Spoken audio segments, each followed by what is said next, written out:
সেজদা করতে হলে বাজান চারটা মৌলিক কাজ আগে আদায় করতে হবে। কয়টা? চারটা। সেজদা মাথার মধ্যে নিচে দিয়া সুবহান রাব্বিয়াল আলা 3 বার 5 বার 7 বার বলতে হবে। তাইলে সূরা রহমানের 6 নাম্বার আয়াতে আসছে ওয়ান নাজমু ওয়াশ-শাজারু ইয়াসজুদান।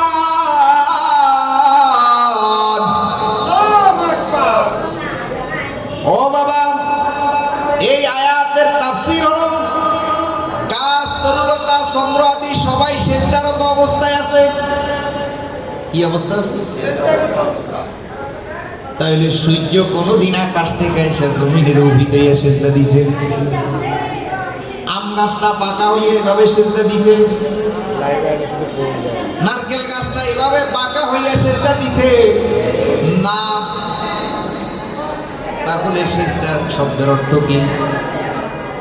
এখন আমরা মুসলমান জাতি উফিত হইয়া মাটির মধ্যে সিজদা দিয়ে এটা পাইলাম কই? জানার বিষয় আছে না? অনেক গভীরের আলোচনা, ওই দিকে যাব না। এলে সিজদা কি? সিজদা শব্দের অর্থ হইল আদেশ নিষেধ মানা এবং কি বিজয় হওয়া। কি হওয়া? বিজয়।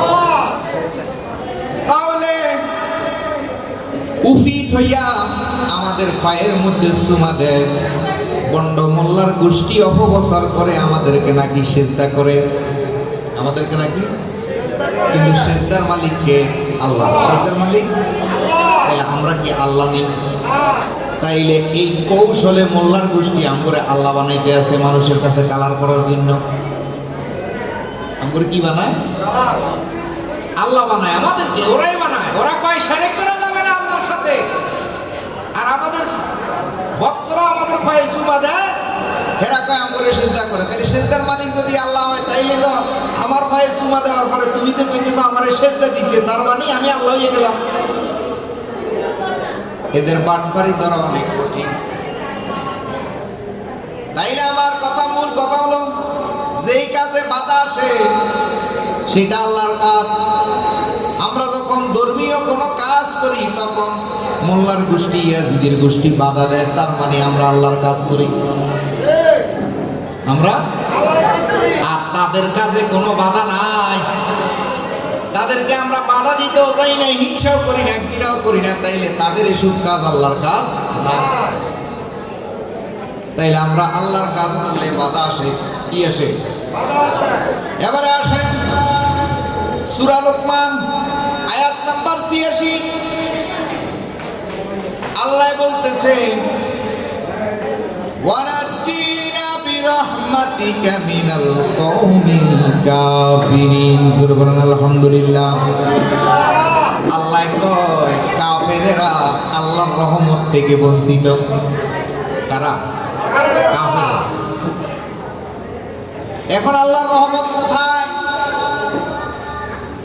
দেখবেন বাবা, যারা আমাদেরকে ভণ্ড বলে, যারা আমাদেরকে গালি দেয়, যারা আমাদেরকে খারাপ বলে, তাদের চরিত্রটা একটু একটা পাল্লা দিবেন। দেখবেন সুদখোর, চিটিং, বাটপার, মিথ্যা কথা বলে, ধোঁকাবাজি করে, ধর্মের নামে ব্যবসা করে, বদনামি করে, লুচ্চামি করে, মসজিদের মধ্যে বলাৎকারী করে, মাদ্রাসার মধ্যে অপবিত্র করে।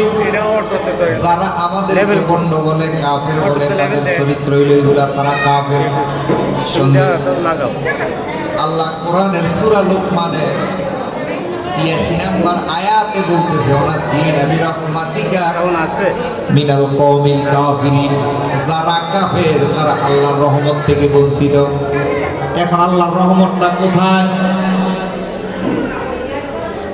আল্লাহর রহমত কোরআন শরীফের মধ্যে আসছে সূরা আরাফের ৫৬ নাম্বার আয়াতে আমার আল্লাহ বলতেছে ইন্না রাহমাতাল্লাহি করিবুম মিনাল মুহসিনিন। নিশ্চয় আমি আল্লাহর রহমত মুহসিনিনের কাছে, ওলি আল্লাহর কাছে। জোরে বলেন আলহামদুলিল্লাহ।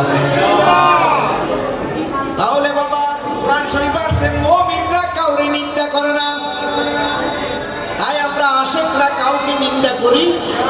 ওরে নিন্দু